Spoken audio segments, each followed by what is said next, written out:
Hai semua, aku Natasha Briana Aurora, mahasiswa semester 6. Jadi konten ini aku buat pertama kali dan konten ini juga termasuk salah satu tugas kuliahku, jadi enjoy ya. Nah, langsung aja di sini tuh aku bakal menceritakan.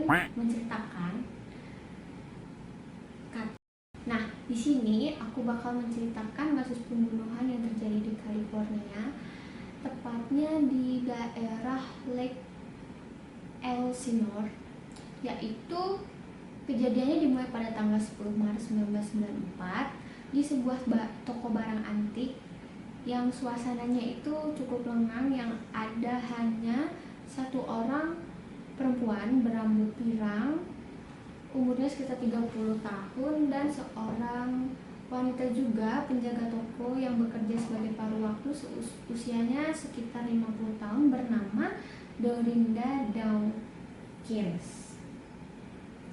Dorinda Hawkins yang tepat, sorry. Nah, di sini tuh Dorinda masih mengamati gerak-gerik si wanita berambut pirang itu, sebut aja dia si A ya. Nah, si Dorinda itu masih mengamati gerak-geriknya si A.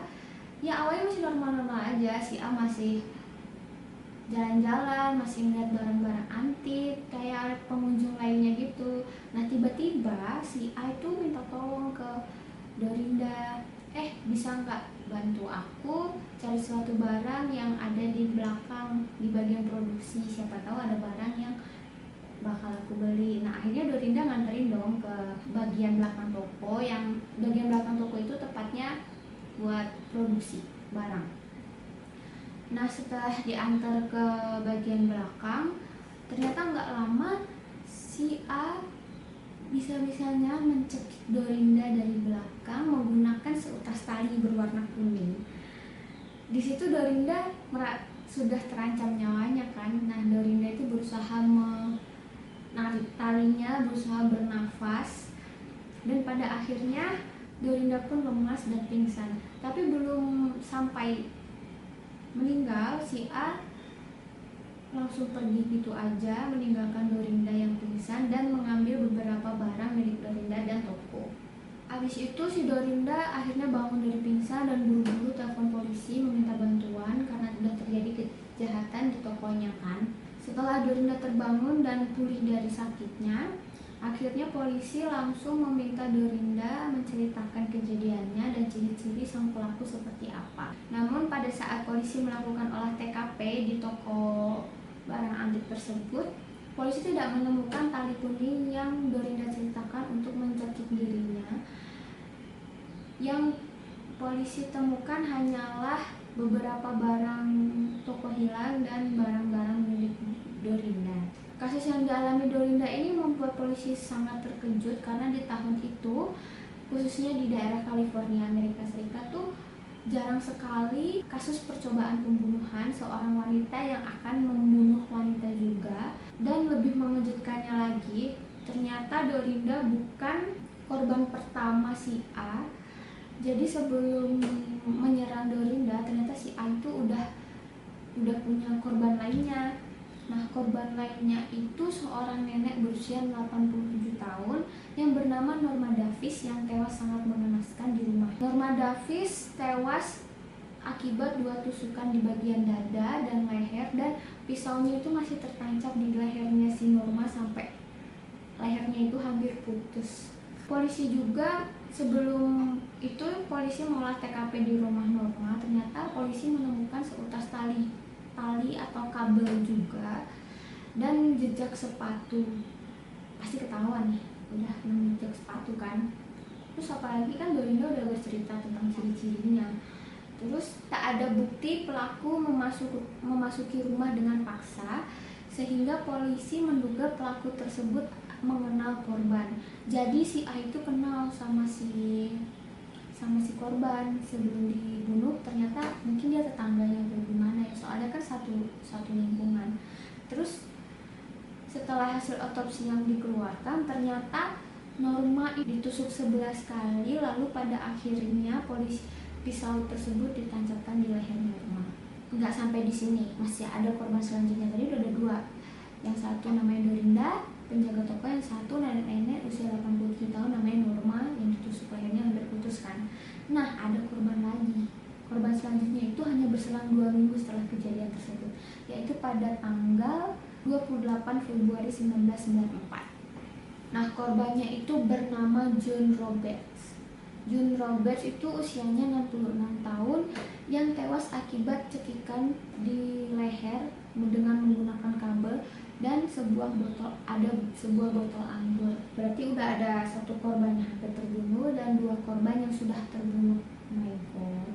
Terus masih ada nih kejadiannya lagi nggak beberapa lama selanjutnya pada tanggal 16 Maret 1994. Jadi kejadiannya itu hanya 2 bulan, di awal Februari sama awal Maret. Korban selanjutnya itu seorang perempuan juga bernama Dora yang ditemukan tewas di dalam kamar mandi dengan posisi badan teringkuk seperti berlindung dari serangan. Mungkin kali ini si Dora itu disiksa atau gimana gitu kan ya. Nah, polisi itu menduga serangannya itu di ruangan lain dan jadi habis di ruangan lain itu si Dora diseret ke dalam kamar mandi. Oh my god. Nah, setelah dilakukannya otopsi, ternyata terdapat 5 luka hantaman di sekujur tubuh Dora yang diduga pelaku menggunakan setrika listrik untuk memukul kepala Dora. Wah, gelap banget. Bukan? Setelah Dorinda Hawkins, yaitu korban terakhirnya, ya kan, yang tadi kan kita flashback, ternyata si Dorinda Hawkins itu bukan korban pertamanya. Ternyata ada 3 nenek-nenek, 3 perempuan parubaya yang dibunuh juga. Nah, si Dorinda Hawkins ini korban terakhirnya si A. Jadi nggak lama kemudian polisi menemukan identitas si A sebagai pembunuh dari 3 wanita tersebut. Perempuan tersebut bernama Dana Gray. Perempuan berambut pirang yang Perempuan tersebut bernama Dana Gray yang berprofesi sebagai perawat rumah sakit yang ditemukan sangat cocok dengan ciri-ciri yang sudah dijelaskan Dora kepada polisi. Lalu Dana dibekuk oleh polisi setelah seorang pegawai bank menghubungi keluarga Jun yang menginformasikan kalau ada aktivitas pencairan dana sebesar 2.000 US dollar, tapi yang mencairkan itu orang lain, bukan Jun. Dan diketahui juga pada saat itu Jun itu sudah ditemukan tewas mengenaskan. Dan ternyata si Dana itu juga mengenal tetangganya yang bernama Norma Davis. Ingat kan, nenek-nenek usia 87 tahun namanya Norma Davis itu ternyata kenal sama si Dana. Pada saat polisi melacak pusat-pusat pembelanjaan, ada seorang pramuniaga memberitahu polisi bahwa Dana sempat berbelanja di sini dengan membawa seorang anak laki-laki. Lalu Dana ditangkap di rumah kekasihnya dan kekasihnya juga mengaku terkejut dan tidak tahu sama sekali apa yang telah dilakukan oleh Dana di luar pengetahuannya. Pada saat penggeledahan rumah kekasihnya, polisi menemukan perhiasan, minuman keras, dan dompet berisi 2.000 dolar. Lalu menemukan beberapa pakaian baru yang Dana beli di pusat pembelanjaan menggunakan uang John Roberts. Lalu polisi juga menemukan tabungan atas nama John Roberts yang sudah terpotong saldonya sebesar 2.000 dolar. Lalu ternyata juga si Dana itu mencoba mencairkan dana dan terdapat buku tabungan atas nama Dora yang sempat akan dicairkan oleh Dana, tapi oleh pihak banknya ditolak karena kan orang lain. Terus si Dora itu kan baru meninggal, jadi mungkin pihak banknya itu curiga atau gimana. Nah, kepada polisi si Dana itu tuh mengaku dirinya mengalami depresi dan memiliki beban hidup akibat bercerai sama suaminya.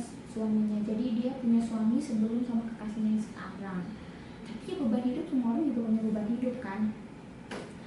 Nah, pada saat diinterogasi, Dana itu tidak mengaku membunuh 3 perempuan parubaya. Aneh kan, padahal kan dia udah jelas-jelas bunuh orang, ada buktinya.